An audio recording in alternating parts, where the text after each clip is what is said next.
Bienvenidas y bienvenidos a un episodio más de la serie La Triste y La Colorada. Muchas gracias por acompañarnos. Hoy se encuentra con nosotros el doctor Eutimio Ordóñez Gutiérrez, magistrado de circuito. Cuenta con varios diplomados, especialidad en Derecho Penal, maestría en Derecho Procesal Penal, maestría en Justicia Adversarial, doctorado en Derecho Procesal Penal.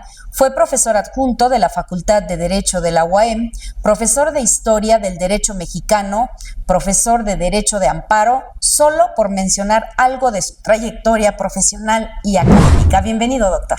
Muchas gracias por la invitación y gracias a la audiencia también por escucharnos.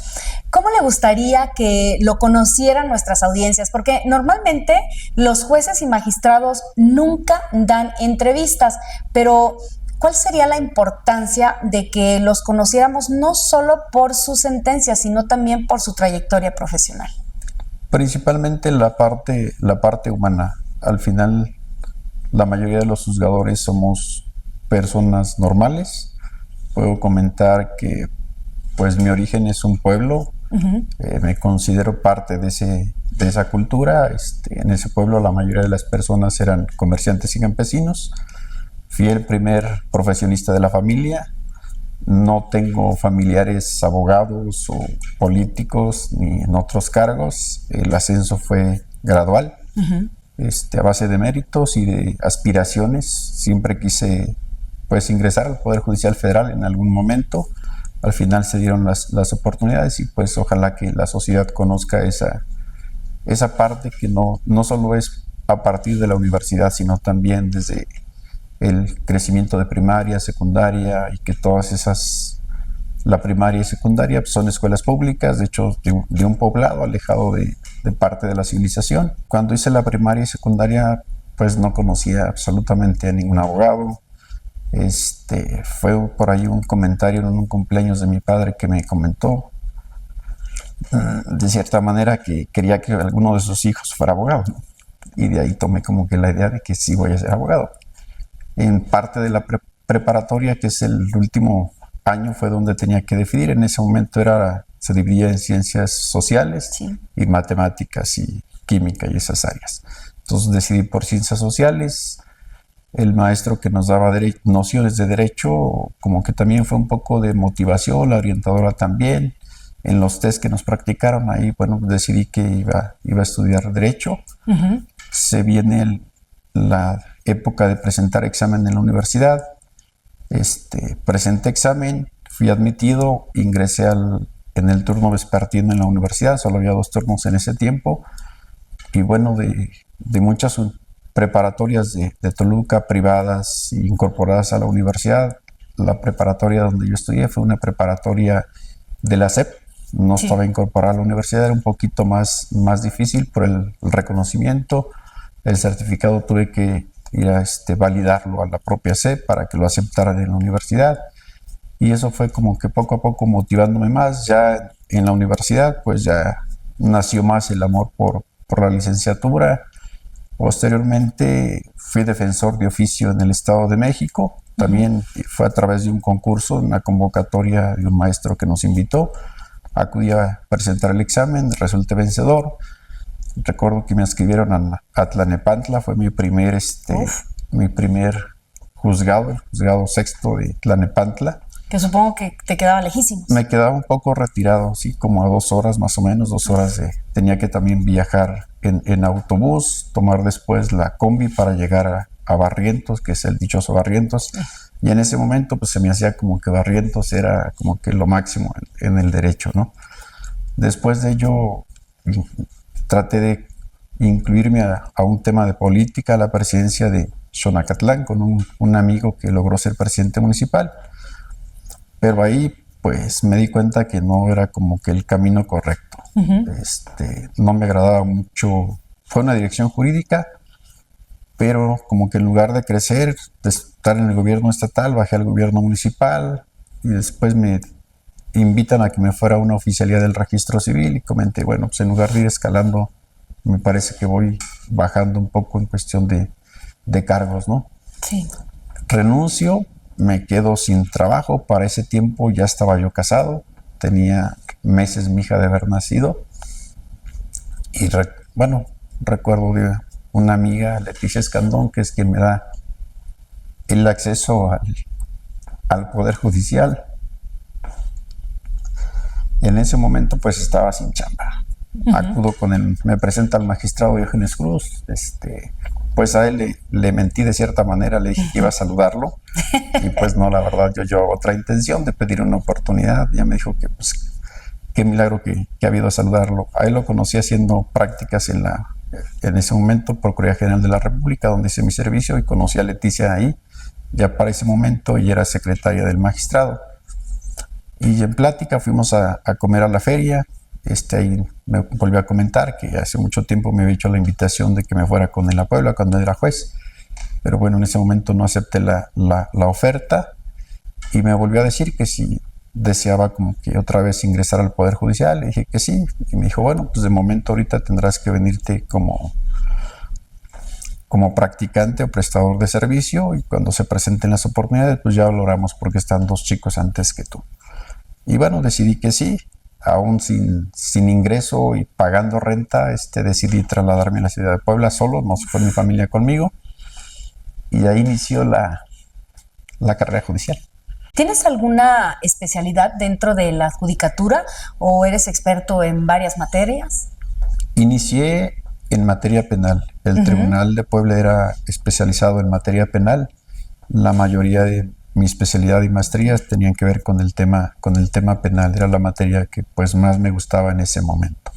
Sí. Después, por el juzgado mixto en Toluca, que era amparo, pero era un juzgado mixto, llevábamos todas las materias, pues me incliné un poquito por la materia administrativa y la civil, que eran las más comunes. Laboral llegaba, pero muy poco. Y bueno, poco a poco hubo necesidad de irse documentando más, poniéndose a estudiar un poquito más los temas que se trataban en los asuntos, y fuimos como que adquiriendo un poco de experiencia en todas las materias. Llegó el momento también en que pues ya pude ser secretario, me dieron la oportunidad también de ser secretario, y ahí ya había que especializarse más en los asuntos, estudiar más los asuntos detenidamente. Llevábamos tanto trámite como el estudio de los proyectos, y era lo que le presentábamos al juez. Y pues llegaban temas en ocasiones pues que nunca en mi vida había yo visto, pero tenía que documentarme, acudir a bibliotecas o jurisprudencia, y bueno, previo a elaborar el proyecto me documentaba y presentaba ya el proyecto. Si lo compartía el juez, pues obvio que me lo aprobaba, y si no, me decía que lo cambiara o le hiciera adiciones. Entonces poco a poco se va uno documentando para poder comprender un poquito de las materias que se llevaban, pero las más recurrentes pues era penal, administrativo y civil. Laboral sí llegaba, pero muy poco. ¿Qué te gustaría destacar de tu carrera, magistrado? Pues destacar que vengamos del origen que vengamos. Las oportunidades se presentan y hay que aprovecharlas, luchar por ellas, prepararse para poder enfrentar el momento cuando se presenten, y tomar la oportunidad y no soltarla. Y cada día pues ir aspirando a más, ¿no? En este momento pues yo aspiraba a ser oficial, después actuario, fui actuario un mes, secretario pues sí, como 7 años más o menos, 8 años, juez de distrito, y bueno, pues actualmente magistrado de circuito. Entonces, ¿nos puedes compartir un ejemplo de un caso donde se hayan protegido los derechos de las personas? Tengo presente dos asuntos. Uno, que fue un tema de inconstitucionalidad, la ley del notariado del Estado de México. En ese momento fue como en el 2015, 2016, por ahí aproximadamente. Se eligieron como unos 25 notarios provisionales. El gobernador los designó con la facultad que tenía, sin examen, sino por designación directa. Por ahí impugnaron algunos participantes que tenían interés jurídico para reclamar esas designaciones. Fue un asunto que tardó en integrarse, porque bueno, eran 15 notarios que eran terceros, y había que localizarlos. Ahí lo importante en cuanto al fondo de esa sentencia fue que se consideró que limitaba el derecho al acceso a un cargo público en condiciones de igualdad para todos los ciudadanos, porque no se le permitía a cualquier persona que era abogada y reuniera los requisitos de tener un curso en el Colegio de Notarios a poder acceder en las mismas circunstancias que lo hicieron las otras 25 personas a las que se les designó provisionalmente notario. Y aparte de designarse provisionalmente notario, después de cumplir 6 meses, tenían derecho a que se les designara notarios definitivos. Entonces, a las personas que tenían esa misma aspiración, no se les contemplaba ni siquiera el derecho a participar en el procedimiento. Hubo un examen, pero bueno, tuvo por ahí unos temas de lineamientos, un poco falta de transparencia, y todo eso se estableció en esa sentencia, que tenía que ser transparente, que se tenían que establecer lineamientos y la propia ley los tenía que establecer, o el acuerdo en el gobernador en un acuerdo. Y bueno, los efectos fueron para efecto de que se diera la misma oportunidad a todos los aspirantes que en ese momento querían ser notarios. Sí.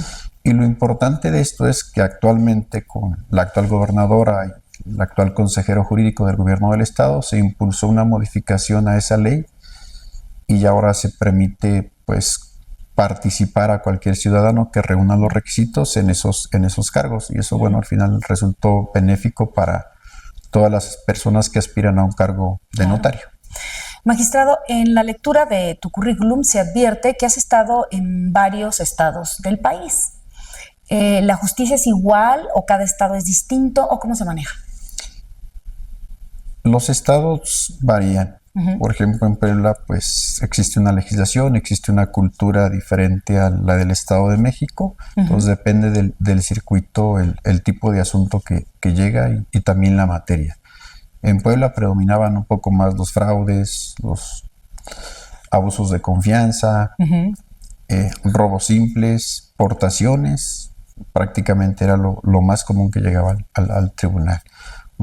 Asuntos de complejidad media. En el segundo circuito cambia un poco el tema.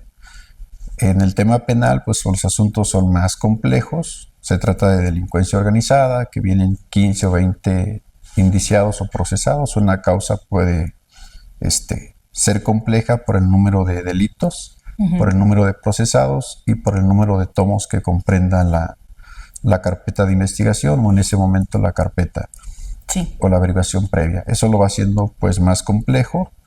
También la forma en que se tienen que llevar los asuntos son con más delicadeza, más cuidado por el tipo de procesados que existen en esas causas. Y también el impacto a nivel nacional es diferente al de otros estados. En donde existen centros federales de máxima seguridad, que es Guadalajara, Estado de México y actualmente en Veracruz. Esos centros han provocado que los asuntos penales sean complejos. Y también en la materia civil, los circuitos tienen sus especialidades. Por ejemplo, en la Ciudad de México, pues, los asuntos civiles son más complejos que en algunos otros circuitos. El Estado de México también tiene su cierta complejidad en asuntos. Entonces, sí varía la complejidad de asuntos dependiendo del estado o el circuito en el que se esté. Si usted pudiera hacer una crítica constructiva a los jueces, ¿qué piensa usted que ha fallado en la judicatura? ¿O qué considera que se puede mejorar de la justicia de México? En la justicia en México hay un tema que fue origen de la reforma judicial actual, que es el nepotismo. En su momento, pues sí existió, puedo decir que sí existió. Pues efectivamente existían esos cambios pues prácticamente directos de titulares que se cambiaban, familiares o conocidos, y se podía hacer ese enlace directo sin nada, y no estaba regulado. Pero actualmente eso ya fue superado. Ya existe una ley de carrera judicial que regula y establece los lineamientos en que tiene que tratarse el poder darle nombramiento a un familiar. Ya está un comité que también da su opinión, y existe un padrón que tenemos que llenar cada 6 meses si tenemos o no familiares, y eso pues provoca que ya no se hagan los nombramientos cruzados. Creo que esa etapa ya se superó, y bueno, ojalá que para la justicia en México pues este ejemplo del poder judicial se hiciera para todos los poderes, para el poder ejecutivo, para el poder legislativo, para los propios partidos políticos, el sistema municipal también, ojalá que se replicaran esa normatividad, se aplicara en esas instancias. Y en relación a la justicia, yo creo que el incremento de asuntos en todas las materias, penal, civil, administrativa, yo creo que obedece a la falta de conciliación, a la falta de establecimiento de centros de conciliación en los estados. Yo creo que la solución de que baje el número de asuntos que se judicializan es la etapa conciliatoria. La mediación. La mediación, efectivamente, pero bueno, aplicarla ya en todos los estados. Claro. Hay estados donde ya está operando, el Estado de México, Ciudad de México y algunos otros estados, y hay estados donde aún están construyendo el sistema de conciliación, la mediación, pero falta que se opere. Y a nivel federal también hace falta que en los juzgados a nivel federal y también exista el Centro de Conciliación Federal, para que pueda disminuirse un poco la carga de trabajo que tenemos los órganos jurisdiccionales. Magistrado, acompáñame, vamos a hacer una breve pausa. No se vayan, regresamos.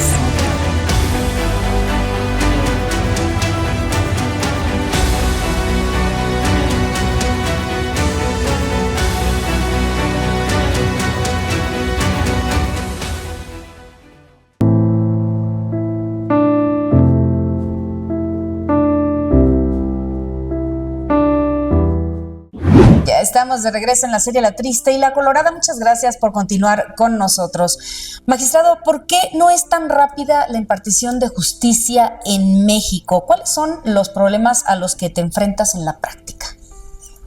Bueno, se origina en que la mayoría de los asuntos, sea civil, laboral, todos se tratan de judicializar y no terminar en una etapa previa que sería la conciliación. Yo creo que la solución para la justicia en México sería que a la conciliación se le dé más auge. Sí. Se creen centros de conciliación tanto públicos como privados, pero suficientes en todos los estados, a efecto de que las cargas de los órganos jurisdiccionales disminuyan y pueden disminuir en porcentajes bastante altos, desde un 30, 40 o 50%. Eso haría que los tribunales pudiésemos resolver, o quien se encargue a tomar decisiones judiciales, pueda resolver en tiempos más breves, porque va a tener menos asuntos y menos cargas de trabajo. Claro. Lo que ha generado que los asuntos dilaten, pues son las excesivas cargas de trabajo que enfrentan ciertos circuitos, no todos, pero hay circuitos que se tienen cargas de trabajo exageradas, que los órganos jurisdiccionales son insuficientes para enfrentar esa carga de trabajo. Puedo poner ahorita el ejemplo de Hidalgo, donde laboro. La materia penal y civil, vamos al día, vamos en el 2024, 2025 prácticamente. Materia fiscal no está tan rezagado el órgano, pero hay una materia que es la materia laboral, que sí tenemos un poco de rezago. Entonces estamos resolviendo ahorita asuntos del 2023. Uf. Pero de esos asuntos, de 2,000 o 3,000 asuntos que ingresan al órgano cada año, el 80% son de materia laboral. Y eso lo genera, pues, normalmente son pensiones, acuden a solicitar su pensión. Sí. Entonces el Seguro Social o el ISSSTE se las niegan. Uf. Después de ello tienen que acudir a un juicio laboral. Sí. Y eso provoca que después, si no están conformes, pues acudan al juicio de amparo, sea el propio Seguro Social, o sea el ISSSTE que se inconforme, o sea el trabajador. Entonces todos esos asuntos normalmente están terminando en amparo directo, y todo eso pues tiene que solucionarse, no solo con exigirnos o fijarnos un plazo que en 6 meses los tienes que sacar, pues sí, pero denos los recursos humanos y materiales para poder sacarlos. Claro, entonces la solución yo creo que es que la mediación rinda frutos, que se críen los centros de conciliación públicos y privados, y eso yo creo que va a lograr que los órganos tengan menos carga de trabajo y puedan ver con más tiempo los asuntos, que no se resuelvan tan apresurado, que se les dedique más en el estudio, y los plazos van a reducir para resolver esos asuntos. ¿Cuáles son los problemas más difíciles a los que te enfrentas en tu función cotidiana? Los problemas yo creo que son dependiendo de los asuntos. Todos los asuntos son importantes. En ocasiones decidimos la libertad de una persona, el patrimonio familiar de una familia. De cierta manera también podemos decidir la salud de una persona y que eso trascienda la vida de esa persona. Vienen muchos asuntos por temas médicos, falta de atención médica. Sí. En ocasiones son enfermedades urgentes o enfermedades en etapa terminales. En esos asuntos pues es complicado tomar una decisión. Normalmente lo hacemos a favor del quejoso para que se le dé la atención médica y que pues el Instituto de Salud que tenga que brindársela lo haga pronto y aparte le dé el tratamiento que necesita. Si es a mediano plazo, pues que se le dé el medicamento suficiente para que pueda enfrentar su padecimiento. Si es un tratamiento que requiera de atención periódica y podría decirse que por el resto de su vida, también que se le dé atención por el resto del tiempo que necesite la atención médica. Si sana, pues ya va a dejar de solicitar ese servicio.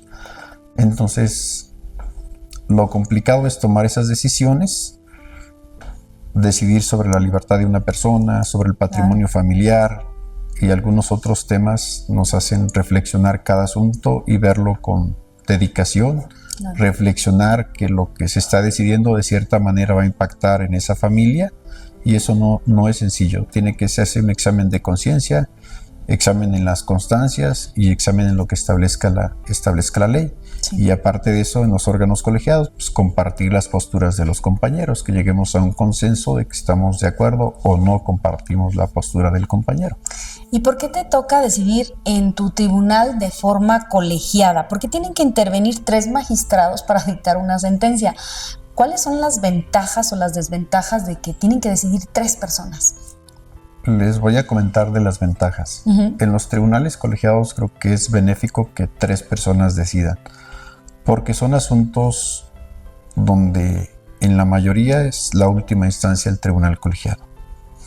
El amparo directo es la última instancia, sí. En algunos. El amparo en revisión también es la última instancia y eso requiere que esa decisión sea de calidad y eficiente y pronta también. Entonces, la opinión de 3 personas sobre un asunto es importante porque en ocasiones yo puedo tener una postura en cierto sentido y un compañero me hace reflexionar que mi postura no es la mejor, que estoy equivocado o puedo mejorar el proyecto. Uh-huh. O de plano me dice, no, ¿sabes qué? No comparto el asunto, en lugar de negarse el amparo debe concederse. Y bueno, me explica por qué él tiene ese punto de vista y pues en ocasiones dices, no, sí tienes razón, lo reflexiono, volvemos a analizar el asunto, si tiene razón, pues se la doy y modifico el asunto. Y si yo considero que lo que yo estoy presentando es lo correcto, pues entonces sostengo un voto particular, ¿no? O votos concurrentes dependiendo de cada asunto. Pero en esos tribunales yo creo que lo importante es, como son decisiones terminales, sí que sea la decisión colegiada. Claro. En los tribunales unitarios de apelaciones es diferente. Uh-huh. Existen circuitos donde sí es necesario que 3 personas decidan un asunto. Vuelvo a comentar lo de la complejidad del asunto, la trascendencia, el tipo de procesado que existe y el tipo de delitos ahí. Yo creo que sí es necesario que decidan 3 personas y compartan esa postura. Pero hay circuitos donde la complejidad de los asuntos es diferente. A lo mejor van a decir sobre un robo simple, una posesión simple, una aportación simple. Y lo más común son ese tipo de delitos. Yo creo que ahí sí podría decidir un solo magistrado y a lo mejor el tribunal debió de haber sido un tribunal unitario y en ciertos circuitos tribunales colegiados. Pero bueno, pues esas decisiones no las tomamos. Claro. Y en esos circuitos donde podría presentarse la postura de un solo magistrado, pues haría más benéfico porque podrían decidir más asuntos en el mismo tiempo. Claro. Y esos magistrados a lo mejor crear más tribunales unitarios. ¿Siempre te has llevado bien con tus compañeros? Yo me pregunto, ¿no es difícil que se tomen decisiones entre 3? Es complicado. Yo en la actual integración con la que comparto, la verdad es que sí tengo muy buena relación con los compañeros. Uh-huh. Dentro de las sesiones y fuera de las sesiones platicamos los asuntos con con cordura, con respeto, de cierta manera los discutimos, llegamos a un consenso y eso es benéfico porque es saludable. Claro. Se encuentra uno pues en la sesión, se saluda uno bien, se despide uno bien, se encuentra uno en la calle o en alguna reunión y se saluda uno pues con cierta cortesía, con consideración. En cambio, si tienes integraciones complicadas, pues es más difícil decidir los asuntos. El ambiente también para el personal se vuelve más tenso. A algunos magistrados no les gusta que sus secretarios consulten a otro magistrado o que algún magistrado le mande a hablar a un secretario para que le pida cuenta de los asuntos diferentes a su ponencia. Eso no lo permiten compañeros.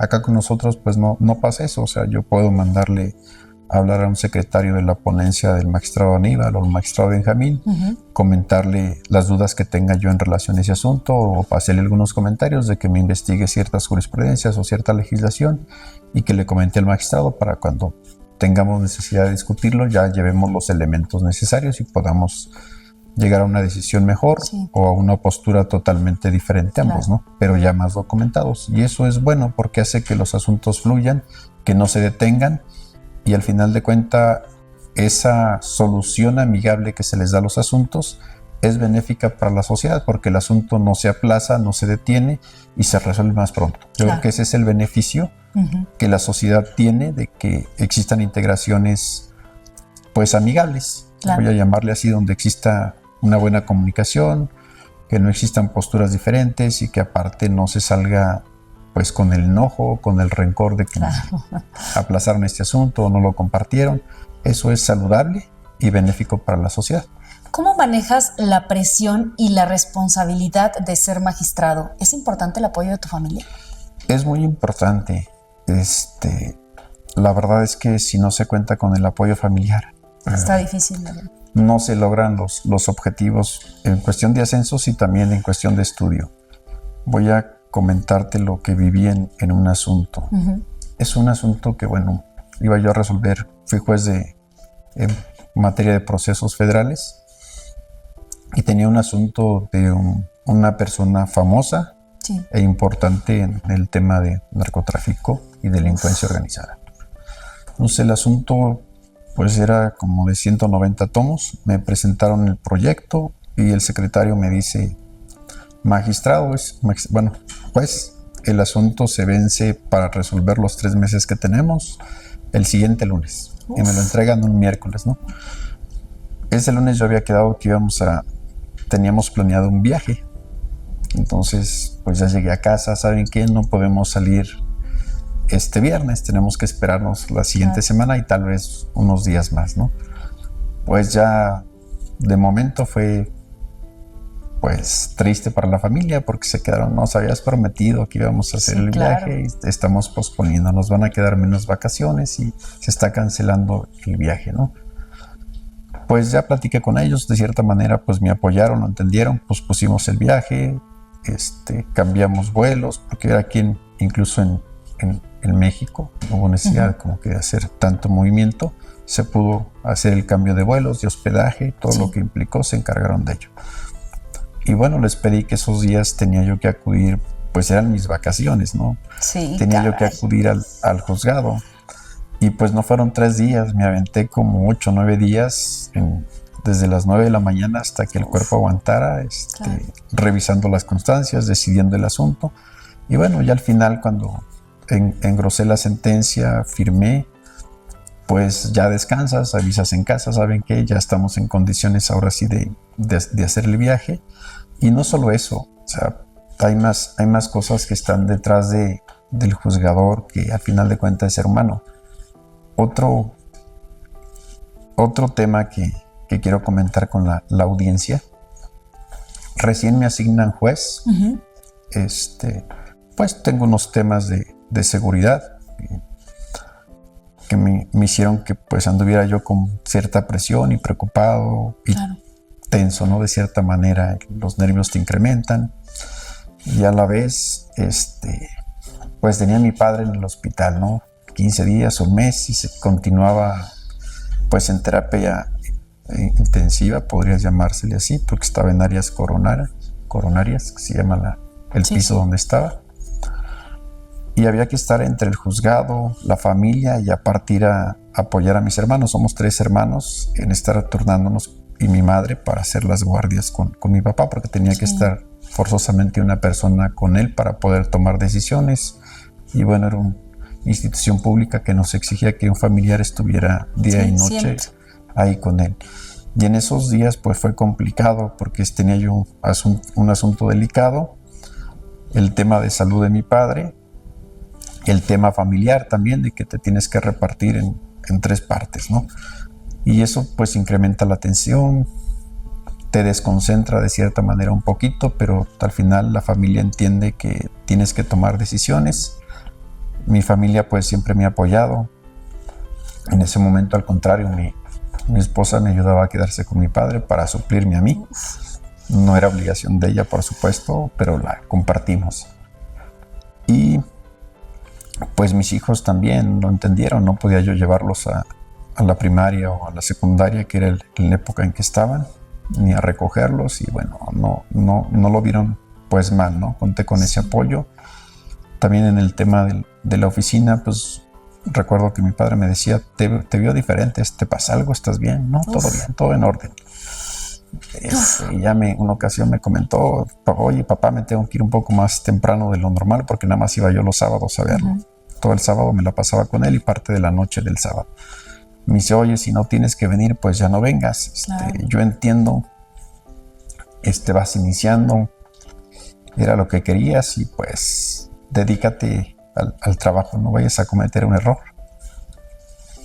Y se viene la visita,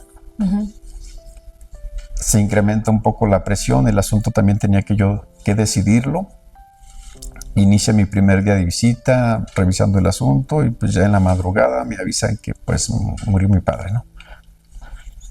Son de cierta manera situaciones que eso pues no lo reflejamos, ¿no? Es la parte del ser humano que llevas. Pues es muy difícil, magistrado, porque lidiar con la muerte de tu madre, de tu padre, y todavía lidiar con esta parte complicada del trabajo, la verdad es que no es nada sencillo. Y aunado a eso, yo sé que recibiste amenazas. ¿Qué nos puedes compartir acerca de esta terrible, terrible experiencia? Es parte de lo que anticipé hace un rato, del asunto que tenía yo que analizar. Voy a explicarles un poquito el contexto, ¿no? Pues resulta que en ese asunto que estaba ya en vista para resolverse sentencia, presentan una promoción en la causa y viene firmada por el procesado y el visto bueno del abogado. Dentro del contexto de la carta, pues decía que había personas que eran inocentes y personas que él sabía que tenían responsabilidad, pero que sin embargo el Ministerio Público y la policía no habían hecho bien su trabajo, que la detención no fue en el momento en que se hizo, que había sido prolongada y que le habían sembrado muchas cosas para poderlo detener, ¿no? Y que pues esperaba que yo resolviera favorable a los intereses de ellos y sus conclusiones. Y que si no lo hacía, pues me ponía un ejemplo del juez que había estado en el juzgado cuarto de procesos.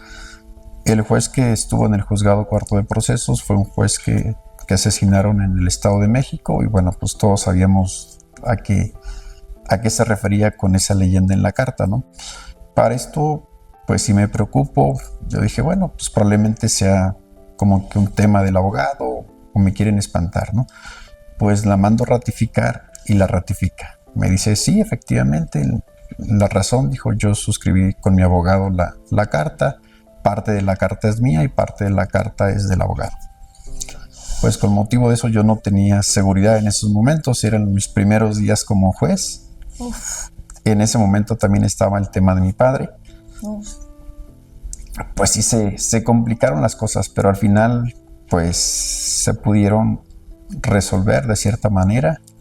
Decidí el asunto, fue una sentencia condenatoria en parte y una sentencia mixta, fue en una parte también para ciertos procesados en ese momento ya sentenciados, fue una sentencia absolutoria. Y pues son decisiones que tienes que tomar, les tienes que avisar a la familia de qué se trata el tema, ¿no? De que no es cosa sencilla. Pero yo recuerdo que dentro de lo preocupante de esa amenaza, que probablemente fue tema relacionado con el personal del juzgado, porque era quien sabía dónde yo tenía mi domicilio y los movimientos que yo tenía. Recuerdo que estaba un viernes en la sala de la casa que da hacia la avenida una avenida principal de Xonacatlán.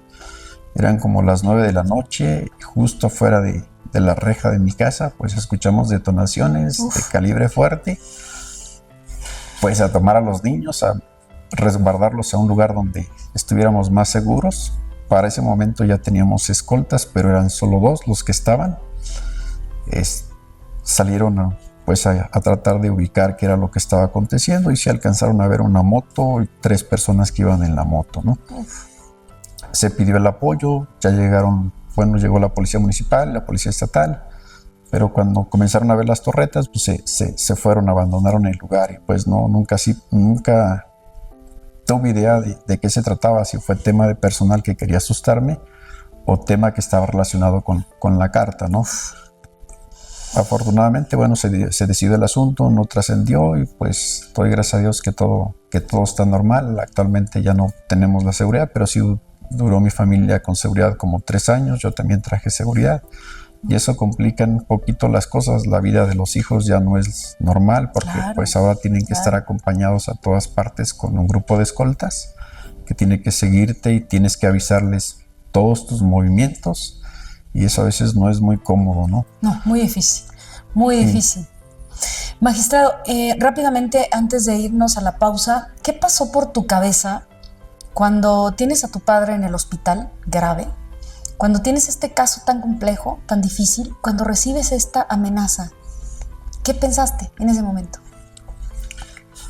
Pues son de esos momentos que sí dices, ¿para qué participé en ser titular, no? Son de las pocas ocasiones que dije, chin, yo puedo estar más tranquilo como secretario y no estar enfrentando estas situaciones. Más cuando se escuchan las detonaciones, mi hijo tendría sus 11 años más o menos, temblando. Son momentos muy delicados. Muy difícil. Pues los vivo.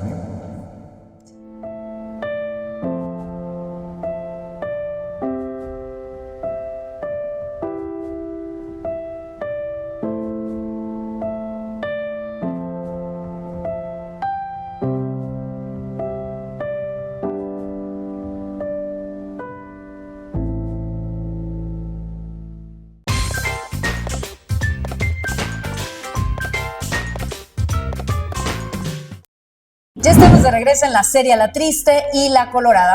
Magistrado, cuando tienes tiempo libre, ¿qué te gusta hacer? Yo me gusta montar. Es algo de mis hobbies y aparte como ejercicio también. Todo el mundo piensa que el montar no se hace ejercicio, pero previo a ello tienes que calentar para poder subirte al caballo. Es mucho ejercicio con los brazos, con las piernas, con cadera. Y tiene que haber una coordinación con el caballo.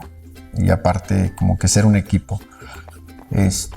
Monto un poco de doma clásica y en mis tiempos libres y normalmente 2 veces a la semana lo hago, los fines de semana, más que nada sábados y domingos, es lo que me gusta hacer en mis tiempos libres y lo disfruto muchísimo.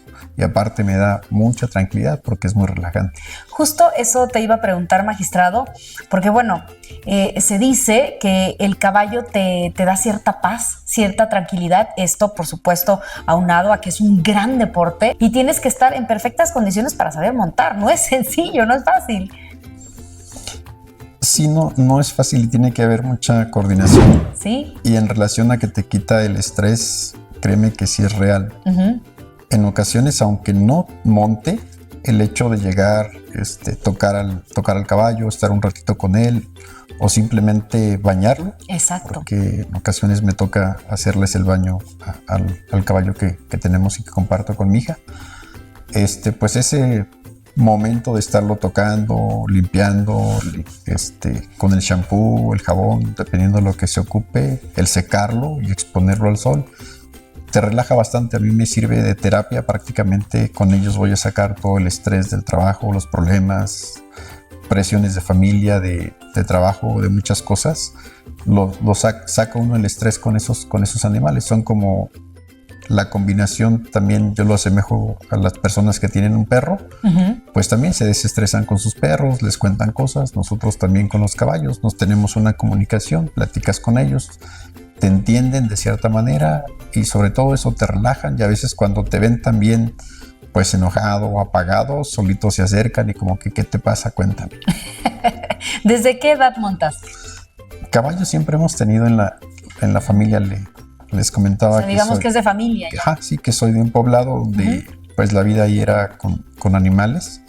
Desde ese tiempo mi abuelo tenía caballos, mi padre tuvo caballos siempre, y de ahí nació el amor por los caballos, y ahora yo se lo estoy heredando a mi hija. Son caballos de doma clásica, son ejercicios en pista, también es deporte olímpico, y se requiere pues bastante dedicación, mucho entrenamiento, ser constante y tener un poco también de memoria el caballo y tú, para que puedas aprender pues las rutinas y los ejercicios que vas practicando.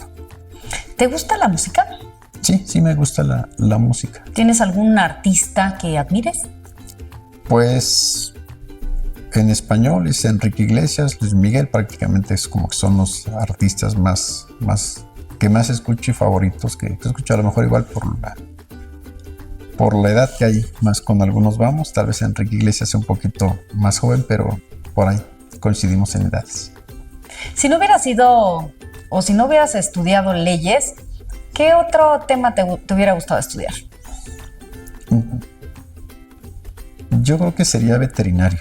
Wow. Hubiese optado por ser veterinario por el tema de los animales, y a lo mejor la especialidad sí debió ser en equinos. Dentro de lo complicado de tus funciones, que bueno, ya a lo largo de este programa de la serie La Triste y la Colorada, pues hemos conocido mucho acerca de tu especialidad, de todo lo que ha sucedido para llegar a que estés donde estás ahora, lo complicado, todo lo triste que has pasado. Pero ¿ha habido también eventos divertidos que te han dibujado una sonrisa en el rostro? Sí. En una guardia del juzgado de procesos, pues ya era de madrugada, decidí esperar a un equipo que me iba a presentar un proyecto de una orden de aprehensión que estaban trabajando. Eran como las 3, 4 de la mañana. Entonces dije, bueno, pues me sentí un poco cansado, me fui al sillón 3, me recosté y pues me quedé dormido. Para esto el secretario que me iba a presentar el proyecto toca la puerta y la abre. Yo despierto, brinco y me doy la vuelta y pues terminé en el piso.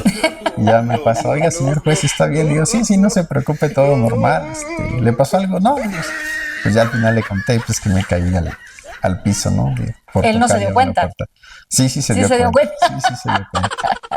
Entonces, o sea, te quedaste a dormir ahí y ellos ni enterados. Sí, estaba yo durmiendo en el sillón esperando el proyecto. Era más práctico poder dormir un momento que ir a casa, bañarme y regresar. Yo prefería esperar, pero aparte si me retiro, pues la presión no la iban a tener y me iban a pasar un poco más tarde el proyecto. Y se vencía a las 9 de la mañana del día siguiente. Entonces estaba con presión de tiempo, ya estábamos de cierta manera cansados porque ya había sido el fin de semana. Y me sucedió eso. Y en el juzgado de amparo, un tema también un poco pues chistoso. Sí. Vamos a una comida de equipo con los secretarios. También estábamos de guardia, era un miércoles, ¿no? No, fue jueves. Y pues un compañero que había sido mi compañero secretario en otro juzgado, que en ese momento estaba de secretario ahí, y pues me dice, salud, porque mañana no trabajamos. Y yo, no, sí, salud, pues mañana es sábado, ¿no? Claro. Yo estaba desorientado en el tiempo. Claro. Llega el viernes, temprano, llego y pregunto. O sea, ¿qué día era? ¿Jueves? Sí, jueves. Era un jueves el que estábamos brindando. Había que elaborar el viernes, pero bueno, ya me estaban diciendo que mañana no se trabaja y pues sí me la supo aplicar de cierta manera.